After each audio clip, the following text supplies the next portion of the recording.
Hello दोस्तों, नमस्ते से आदाब और आप सब लोगों का वापस से स्वागत है मेरे यूट्यूब चैनल आस्क सौरभ पे। दोस्तों, द प्रोविजनल आंसर की ऑफ DOLB 2021 इज आउट। सबसे पहला काम आप सब लोगों को जो करना है वो ये करना है कि आप लोगों के कितने क्वेश्चंस सही हुए हैं उसके बेसिस पे इंटू 4 करके और -1 करके जितने गलत हुए हैं ऑफ कोर्स आपको अपने मार्क्स कितने आए हैं उनको यहाँ पे नीचे कमेंट बॉक्स पे लिखना है और उन्हीं मार्क्स के बेसिस पे हम लोग पता लगा पाएंगे कि एक एवरेज मार्क्स किस कैटेगरी में आ रहे हैं और हमारी कट ऑफ कहाँ पे हो सकती है। So this thing gonna help lots of students on this platform, on this channel and as well me, ताकि मैं आगे जाके वीडियो कंक्लूड कर पाऊँ एक एवरेज कट ऑफ कैसा आने वाला है उसके बेसिस पे। सो दोस्तों, आइए शुरू करते हैं आज का वीडियो बिना किसी समय को बर्बाद करें और जानते हैं कि हमारी प्रोविजनल आंसर की में ऐसे कौन से क्वेश्चंस हैं जिनको हम लोग चैलेंज कर सकते हैं। सो दोस्तों, मैंने पूरा का पूरा क्वेश्चन पेपर देख लिया है और क्वेश्चन पेपर को थॉरोली देखने के बाद कुछ क्वेश्चंस हैं जो मेरे को लगता है कि चैलेंज किए जा सकते हैं और कुछ ऐसे क्वेश्चंस हैं जो मेरे स्टूडेंट्स को लगता है कि चैलेंज किए जा सकते हैं। तो ऐसे कुल मिला के कुछ 11 क्वेश्चंस मैंने शॉर्टलिस्ट करे हैं जिनको चैलेंज किया जा सकता है या जो स्टूडेंट्स कह रहे हैं कि चैलेंज किया जाना चाहिए। अब मैं पहले उन 3 क्वेश्चंस के बारे में डिस्कस करूंगा जो मुझे लगता है कि चैलेंज किए जा सकते हैं और उस पर सब लोगों को बेनिफिट मिल सकता है। अच्छा, इस वीडियो को मैं 2 पार्ट्स में रखने वाला हूं। पहले मैं इन क्वेश्चंस के बारे में डिस्कस करूंगा और फिर सेकंड पार्ट में मैं आप लोगों को बताऊंगा कि चैलेंज किए गए क्वेश्चंस का होता क्या है और आप उसको चैलेंज कैसे कर सकते हैं। तो आइए पहला पार्ट हम लोग शुरू करते हैं उन क्वेश्चंस को लेके जो मुझे लगता है कि चैलेंज किए जा सकते हैं। तो पहले जो क्वेश्चन मेरे को लगता है जो चैलेंज किया जा सकता है, दैट्स क्वेश्चन नंबर 14, जिसके अंदर पूछा गया है person who helps another person in commission of offence is an abettor, instigator, accomplice और friend. The correct answer is accomplice. अच्छा, जब मैंने अपना DOLB 2021 का जो एग्जाम का पहला वीडियो निकाला था उसमें मैंने भी इसको अकम्प्लिस ही बोला था, मगर मैं क्यों कह रहा हूं इसे चैलेंज किया जा सकता है, इसलिए क्योंकि इसके अंदर जो ऑप्शन में अबेटर है, अबेटर बेसिकली एक शब्द से आता है जिसको कहते हैं अबेट, और अबेट का मतलब भी होता है किसी बंदे को इंस्टिगेट करना या फिर उसको असिस्ट करना। तो एक तरीके से हेल्प करना यानी असिस्ट करना अबेटर का रोल भी होता ही है। तो ये जो 4 ऑप्शन है इनमें से 2 ऑप्शंस हैं जो बहुत ही करेक्ट हैं। अकम्प्लिस का मतलब भी हेल्प करना ही होता है। तो ये अबेटर अगर इस ऑप्शन में नहीं होता और सिर्फ अकम्प्लिस होता तो मैं मान लेता कि अकम्प्लिस सही आंसर है और ये 100% करेक्ट होता, मगर अबेटर की होने की वजह से इस क्वेश्चन के ऊपर 2 ऑप्शंस हैं जो बहुत इसके क्लोज आ चुके हैं। इस वजह से आई फील कि इस क्वेश्चन को चैलेंज किया जा सकता है अबेटर और अकम्प्लिस के बेसिस पे, क्योंकि वो दोनों ही close to the correct options हैं। तो दोस्तों, आप इस क्वेश्चन को चैलेंज कर सकते हैं। मुझे लगता है कि इसको चैलेंज करने पे इसको बेनिफिट मिलेगा स्टूडेंट्स को। नेक्स्ट क्वेश्चन इज, जो अगला क्वेश्चन है, that's the World Commission on Environment and Development and its report titled defined sustainable development as development that meets the needs of the present without compromising the ability of future generation to meet their own needs. Choose the correct answer from the options below. इसमें लिखा गया है Brundtland report, our common future, agenda 21, caring for earth, a strategy for sustainable living, और इसका option दिया गया are common future. अच्छा दोस्तों, इसके अंदर भी वही सेम पैटर्न है। बेसिकली किसी भी क्वेश्चन को चैलेंज करने के लिए वही सेम पैटर्न होता है कि एक क्वेश्चन के अंदर जो ऑप्शंस हैं या तो वो उस क्वेश्चन को बिल्कुल भी मैच नहीं कर रहे हैं या तो वो बिल्कुल ही गलत है और आपके पास उसके साइंटिफिकली प्रूवन फैक्ट्स हैं, या तो फिर उसके अंदर ऐसे 1-2 ऑप्शंस हैं जो कि करेक्ट के बहुत क्लोज हैं। इस क्वेश्चन में भी पहले वाले के तरीके से 2 ऑप्शन हैं जो करेक्ट के बहुत क्लोज है। अच्छा, ये जो स्टेटमेंट है ये कोट की गई है एक प्राइम मिनिस्टर द्वारा जिनका नाम ब्रंटलैंड था, और इसको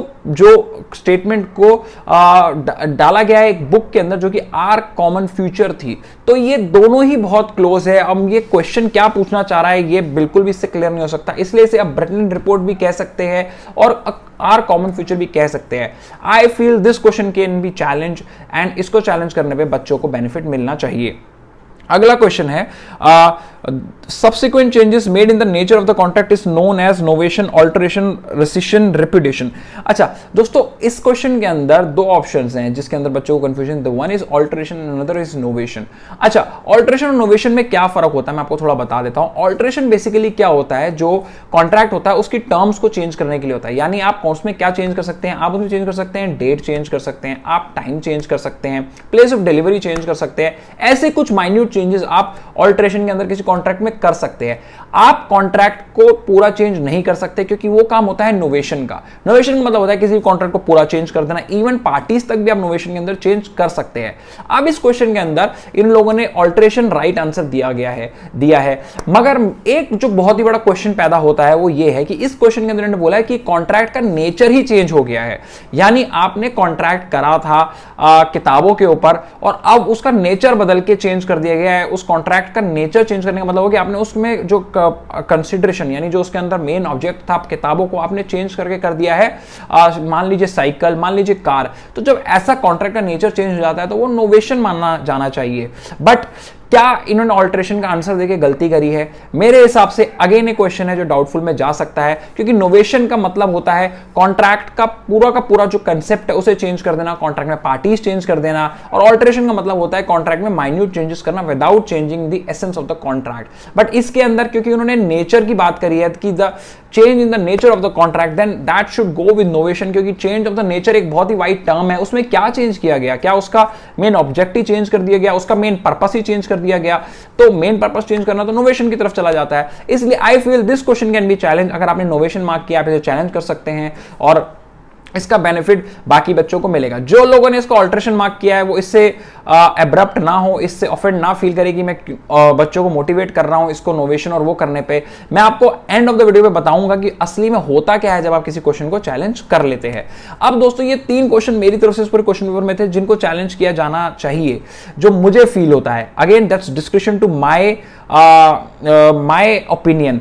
आप लोग जो भी क्वेश्चन चाहें उसे चैलेंज कर सकते हैं, it's your money and it's your choice. But मेरे ओपिनियन के हिसाब से ये 3 क्वेश्चंस को तो चैलेंज करना ही चाहिए। अब आ जाते हैं उन कुछ 8 क्वेश्चंस के ऊपर जो मेरे को स्टूडेंट्स ने बोला कि चैलेंज करे जाने चाहिए, बट मैं क्यों फील करता हूं कि उनको चैलेंज करना वेस्टेज ऑफ मनी हो सकता है या फिर वर्थलेस हो सकता है। तो आइए उसके अंदर हम सबसे पहला हमारा क्वेश्चन देखते हैं। जो उसके अंदर हमारा सबसे पहला क्वेश्चन है, that's a put jewels into box belonging to Z, that's 17th question, with intention that they may be found in that box and that this circumstance में cause Z to be convicted of theft. A has committed the offense of, इसमें fabricating of evidence and giving false evidence, इन 2 के बीच में बच्चों को confusion थी। बहुत सारे बच्चे false evidence मार्क कराए हैं और फिर कह रहे हैं कि इसे चैलेंज करना चाहिए। दोस्तों इसे चैलेंज नहीं करना चाहिए क्योंकि fabricating of evidence और false evidence में फर्क होता है। fabricating of evidence होता है कि आप एविडेंस को क्रिएट कर रहे हैं किसी बंदे को फंसाने के लिए, वहीं पे false evidence की अगर आप स्टेटमेंट पढ़ेंगे तो दैट्स अंडर ओथ आप हैं और आप गलत स्टेटमेंट दे रहे हैं। तो that's more centric towards statement and this is more centric towards creating an evidence, जो कि स्पेसिफिकली मेंशन किया गया फैब्रिकेटिंग एविडेंस के सेक्शन के अंदर। तो आप अगर उस सेक्शन को पढ़ेंगे तो मुझे नहीं लगता इसे चैलेंज करा जाना चाहिए। मुझे कुछ बच्चे कहते हैं कि सर ये फॉल्स एविडेंस में भी तो आ सकता है। नहीं, फॉल्स एविडेंस में ये नहीं आ सकता। तो इसलिए मेरे से fabricating of evidence is the right answer और ये आंसर की में सही दिया गया है। अगला क्वेश्चन है 18th, which among the following offenses is committed when a person voluntarily obstruct another so as to prevent the latter in proceeding in any direction in that person has a right to proceed? wrongful confinement and wrongful restrainment, इसके 2 options हैं। इसके अंदर जो right option दिया गया है that's wrongful restrainment। दोस्तों आप इस क्वेश्चन को अगर ढंग से देखेंगे तो दे आर सेइंग कि बंदे को रोका जा रहा है to proceed in any direction. ठीक है, उस बंदे को किसी भी डायरेक्शन में प्रोसीड करने से रोका जा रहा है। wrongful confinement और wrongful restrainment में फर्क है। ये wrongful restrainment टॉक करता है डायरेक्शंस के बारे में, यानी किसी बंदे को आप किसी डायरेक्शन में जाने से रोक रहे हैं, यानी वो बंदा आगरा जाना चाहता है, आप उसको आगरा के डायरेक्शन में जाने से रोक रहे हैं, that's wrongful restraint।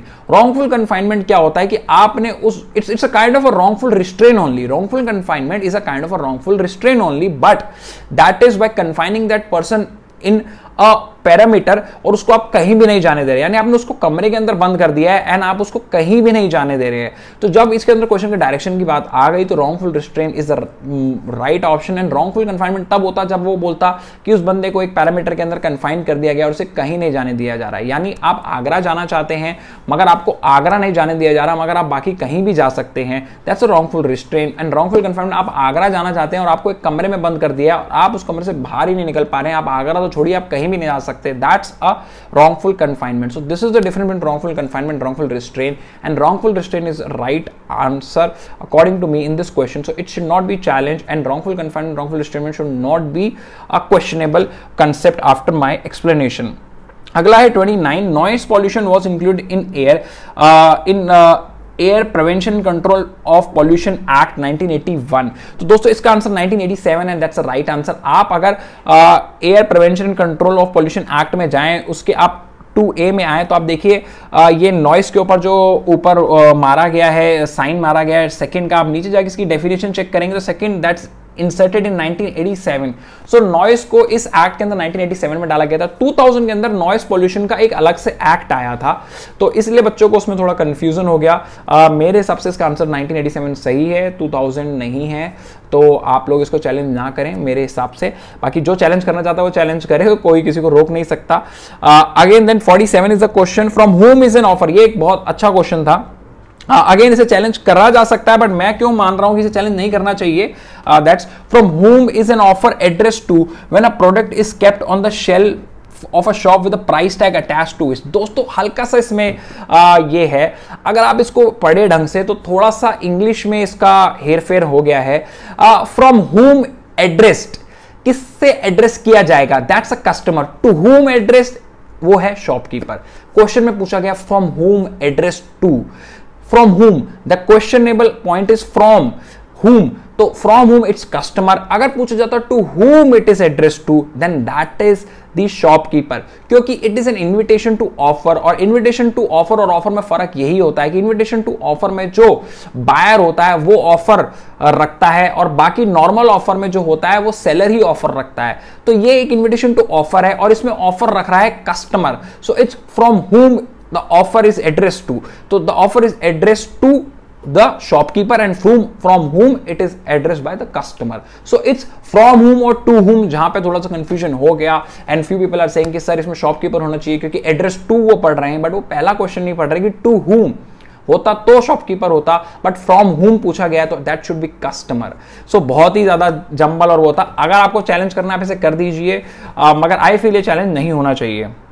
Then that's 49th, active concealment of fact while entering into contract is considered as, so दोस्तों that's fraud। कुछ लोग कह रहे थे मिसरिप्रेजेंटेशन और फ्रॉड में छोटा सा फर्क होता है। मिसरिप्रेजेंटेशन जो होता है वो इंटेंशन उसके अंदर जरूरी नहीं होता, बट फ्रॉड के अंदर इंटेंशन होता है। एग्जांपल के तौर पे आपको पता है कि मैं जब कॉन्ट्रैक्ट में जा रहा हूं ये जो चीज है गलत है, दैट्स फ्रॉड। बट मिसरिप्रेजेंटेशन क्या होता है कि आपको भी आइडिया नहीं था और आपने उस बंदे को वो गलत रिप्रेजेंट कर दिया। सो इसका आंसर है एक्टिव कंसीलमेंट ऑफ फैक्ट, यानी एक्टिवली आपको पता था you are concealing fact, so that is fraud. अगर इसमें पूछा गया होता कि आपके इंटेंशन को सवाल करा नहीं गया होता और सीधा बोला गया होता कि आपने मिस रिप्रेजेंट कर दिया गलती से, then that should be misrepresentation. कुछ लोग कंफ्यूज हो रहे हैं कि मिस रिप्रेजेंटेशन है, but I feel that is completely fraud. तो ये जो है इसको आप लोगों को चैलेंज करने की जरूरत नहीं है क्योंकि एक्टिव कंसीलमेंट ऑफ फैक्ट यहाँ पे हो रहा है। अगला है read the statement, choose the correct answer for the option given below. The chemical name of baking soda is sodium carbonate. The baking soda forms अल्काइन solution with the water and the correct answer is only B is true. Friends ये मैंने अपने beginning of video में भी बताया था जो मैंने बनाई थी 2021 के ऊपर। The real formula name for baking soda is sodium bicarbonate, not sodium carbonate. And one of my student have also, क्योंकि उस समय हमें क्वेश्चन पूरे नहीं पता तो मेरे को एक स्टूडेंट ने उसमें कमेंट भी किया था, आप जाकर इस वीडियो में चेक कर सकते हैं कि सर वहां पे बाइकार्बोनेट नहीं लिखा था। देन मैंने स्पेसिफिकली उसे मेंशन किया था कि बाइकार्बोनेट और कार्बोनेट दोनों ही अलग फॉर्म है केमिस्ट्री में, and this should have been sodium bicarbonate. That's why answer B is true, answer A is not true. बहुत सारे बच्चे कह रहे हैं कि सर वो बाइकार्बोनेट और कार्बोनेट में क्या ही फर्क होता है, बट बहुत फर्क होता है। अगर आप किसी केमिस्ट से पूछें कि क्या फर्क होता है तो द ऑप्शन इसमें सही है, इसको चैलेंज करने की कोई भी जरूरत नहीं है। Then it's 65, read the statement and choose the correct answer from the options given below. A chairperson of Niti Aayog is a prime minister, that's true. Minister of Defense is an ex officio Niti Aayog. So एक बच्चे ने अभी मेरे को बोला कि sir ex officio नहीं होता डिफेंस मिनिस्टर। दोस्तों 4 पोस्ट जो होती हैं वो ex officio होती हैं, मैंने बताया भी था लास्ट वीडियो में। That's defence minister, home minister, finance minister and agriculture minister. आप चाहेंगे तो आप जाएंगे तो आप गूगल पे चेक भी कर सकते हैं, विकीपीडिया पे चेक कर सकते हैं, हर जगह पे defense minister is an ex officio member of the Niti Aayog and that is the right answer, you cannot challenge it। ये तो बहुत ही सिंपली ब्लंटली लिखा गया है कि ex officio होता है वो। जो आप कह रहे हैं कि आप जो प्राइम मिनिस्टर द्वारा अपॉइंटी या फिर प्राइम मिनिस्टर द्वारा इनवाइटेड मेंबर्स होते हैं कैबिनेट से, वो अलग होते हैं और उनका नाम अलग दिया गया है, जिसमें नितिन गडकरी है, रोड एंड ट्रांसपोर्ट, ऐसे इनवाइटीज अलग हैं। बट जो 4 हैं वो एक्स ऑफिशियो होते हैं अपने मिनिस्ट्री के बेसिस पे इस कमेटी के अंदर। So this is right, you don't have to challenge it. 93, ये क्वेश्चन सब पूछ रहे हैं. Mr. A let out his crane and driver to Mr. B for carrying B's business under contract, providing that driver shall be the servant of Mr. B. The crane driver by his negligence injured a person walking on the road. Who will be liable for the negligence? दोस्तों, the answer is mister A. आप मेरी video पे पिछली पे दोबारा जाएंगे जो मैंने इससे पहले बनाई थी, उन क्वेश्चंस को एज्यूम करते हुए कौन से क्वेश्चंस आए थे, उसमें मैंने भी बोला था कि बी की रिस्पॉन्सिबिलिटी होगी क्योंकि बी उस समय काम करवा रहा था और the person was under the course of employment under B. ठीक है, मैंने क्वेश्चन तब पूरा नहीं पढ़ा था दोस्तों, मगर इसमें एक छोटा सा, बहुत ही छोटा सा क्लीशे है. वो ये है कि जो वो ड्राइवर है और जो मशीन है वो दोनों की दोनों एक ही है. अब छोटे सी फर्क है इसके अंदर, मैं आपको एक एग्जांपल के थ्रू समझाता हूं. आपने किसी बंदे से एक ड्राइवर और उसकी कार ली, उस कंपनी ने आपको ड्राइवर और कार हायर करी. सपोजिटली आप उबर के अंदर हैं, ठीक है, उबर का ड्राइवर है, उबर की कार है. अब क्या होता है, अगर वो ड्राइवर जो कि उसका कोर्स ऑफ ड्यूटी है वो है ड्राइविंग करना, ठीक है, जो उसको उबर ने अपॉइंट किया है, अगर वो उस कोर्स ऑफ ड्यूटी में ड्राइविंग के अंदर कोई एक्सीडेंट कर देता है, देन किसी को मार देता है, देन आप नहीं लाइबल होंगे, then Uber is going to be the liable person. मगर अब कोर्स ऑफ ड्यूटी जब आपके अंडर वो काम कर रहा है तो क्या है उसकी, ये है कि आपको किसी ए पॉइंट पे ले जाना. अब आप उसको ए पॉइंट पे ले जाते हो, आप उसे बोले कि अपनी गाड़ी को तेज भगा, या आप उसका कोई डिटूर लेके कोई और रास्ता ले लें जिस रास्ते से वो नहीं जाना चाहिए उसको टेक्निकली, बट वो आपके कहने पे जा रहा है, और आप उस रास्ते से ले जाते हुए कुछ एक्सीडेंट करवा देंगे, आप उस रास्ते से ले जाते हुए गाड़ी से किसी को मरवा दें या कुछ हो जाए, तो वो आपकी रिस्पॉन्सिबिलिटी होती है. अब इस क्वेश्चन के अंदर क्या बोला गया है कि वो बंदा काम कर रहा था बी के अंडर, बट उसने अपनी नेग्लिजेंस से, यानी अपनी गलती से उसने कोई एक्सीडेंट कॉज किया और किसी को हार्म किया. दोस्तों, उसने बी को के कहने पे नहीं किसी को हार्म किया, उसने बी ने कोई ऐसा इररिलेवेंट काम बोला हो जो उसको ड्राइवर को नहीं करना चाहिए था, उसने उस पे उस बंदे को हार्म नहीं किया, उसने नेग्लिजेंटली हार्म किया, यानी वो ड्राइवर नेग्लिजेंट था. और अगर वो ड्राइवर नेग्लिजेंट था तो सिंपल रिस्पॉन्सिबिलिटी बनती है ए की, क्योंकि ए ही उस ड्राइवर के लिए रिस्पॉन्सिबल है किसी के पास काम करने के लिए भेजने पर. तो ए रिस्पॉन्सिबल इसलिए हो जाता है क्योंकि ड्राइवर ने अपनी नेग्लिजेंस से वो गलती करी, यानी ए ने एक अच्छा रिस्पॉन्सिबल बंदा बी को नहीं दिया काम करने के लिए, तो इसलिए ए रिस्पॉन्सिबल हो गया. उसी तरीके से उबर वालों ने आपको एक रिस्पॉन्सिबल ड्राइवर ने दिया, वो ड्राइवर शराब के नशे में हो सकता है, वो ड्राइवर को गाड़ी नहीं चलाने आ सकती, तो उसमें उबर की गलती है, ना कि आपकी गलती है जिसने उसे हायर किया कहीं पे ले जाने के लिए. तो क्वेश्चन के आप क्रक्स को समझें कि उन्होंने बोला था कि ए ने ड्राइवर और जो क्रेन है वो दी है बी को, मगर उसके अंदर ए की रिस्पॉन्सिबिलिटी जीरो नहीं हो जाती कोई कॉन्ट्रैक्ट साइन करवा के. ए की रिस्पॉन्सिबिलिटी रहेगी कि वो ड्राइवर रिस्पॉन्सिबल होना चाहिए, वो ड्राइवर नेग्लिजेंट नहीं होना चाहिए. और इस क्वेश्चन के अंदर बोला गया कि वो ड्राइवर नेग्लिजेंट था, तो सिंपली ए की रिस्पॉन्सिबिलिटी बनती है. But still if you feel you need to challenge this question, go head and challenge this. That's my personal opinion, जिसके थ्रू मैंने आपको एक्सप्लेन करा कि आंसर सही क्यों है. अब ये क्वेश्चंस इतने ही थे जितने मुझे लगा कि चैलेंज किए जाने चाहिए, या मेरे स्टूडेंट्स को लगा कि इनको चैलेंज किया जाना चाहिए, और मैंने उनको एक्सप्लेन करा कि क्यों नहीं चैलेंज करा जाना चाहिए. 3 क्वेश्चन जो मैंने इनिशियली बताया उनको चैलेंज करा जाना चाहिए, जो मैंने बताया क्यों, और बाकी 8 क्वेश्चंस मुझे लगता है कि नहीं किए जाने चाहिए, उनका भी मैंने आपको रीजन दिया. That's a conclusion of our first part. अब चलते हैं सेकंड पार्ट पे, जो मैंने आपको बताया था वीडियो के बिगिनिंग में कि इन क्वेश्चंस को चैलेंज करेंगे कैसे और इन क्वेश्चन को चैलेंज करने के बाद होगा क्या. सो दोस्तों, अब आपने क्वेश्चंस को चैलेंज करना है. अब आप क्वेश्चन को कैसे चैलेंज करेंगे? 200 रुपए आपके किसी क्वेश्चन को चैलेंज करने के लिए लगेंगे. आप उन क्वेश्चंस को चैलेंज करते हुए उनके साथ अपना कोई कॉरस्पॉन्डिंग प्रूफ या कॉरस्पॉन्डिंग एविडेंस डालेंगे कि आपको क्यों लगता है कि वो क्वेश्चन गलत है. उसके अंदर आप एविडेंस के अंदर, प्रूफ के अंदर क्या डाल सकते हैं? आप गूगल से कोई आर्टिकल डाल सकते हैं, आप कोई बेरा एक्ट से लिखा हुआ कोई पॉइंट डाल सकते हैं, आप चाहें तो कोई स्टडी डाल सकते हैं, उसका स्क्रीनशॉट खींच के, ऑफ कोर्स वो कितने पीजी पिक्सेल्स में होना चाहिए वो उसके अंदर मेंशन होगा, तो आप उसका एक फोटो स्क्रीनशॉट या वो लेकर आप डाल सकते हैं, specific to the point evidence of your challenge. अब मैं क्यों कह रहा हूं कि आप चैलेंज जिसे कर सकते हैं उससे बच्चों का भला होगा. दोस्तों, मैं शुरू से क्यों कह रहा हूं ऐसा? मैं ऐसा इसलिए कह रहा हूं क्योंकि अगर आप किसी क्वेश्चन को चैलेंज करेंगे और वो क्वेश्चन डिस्प्यूटेड हो गया तो क्या होगा, उस क्वेश्चन को मार्क करने वाले सभी बच्चों का क्वेश्चन सही हो जाएगा. यस, आपने सही सुना. अगर मैं कह रहा हूं कि आपने अबेटर को किसी ने मार्क किया हुआ है और कंप्लीट आंसर सही आया हुआ है और अबेटर वाले एक अकम्प्लिस वाले को चैलेंज कर देते हैं, तो ये नहीं होगा कि अबेटर सही हो जाएगा और अकम्प्लिस गलत हो जाएगा। अबेटर और अकम्प्लिस दोनों ही सही माने जाएंगे। हर व्यक्ति को जिसने उस क्वेश्चन को अटेम्प्ट किया उसको 4 मार्क्स दे दिए जाएंगे।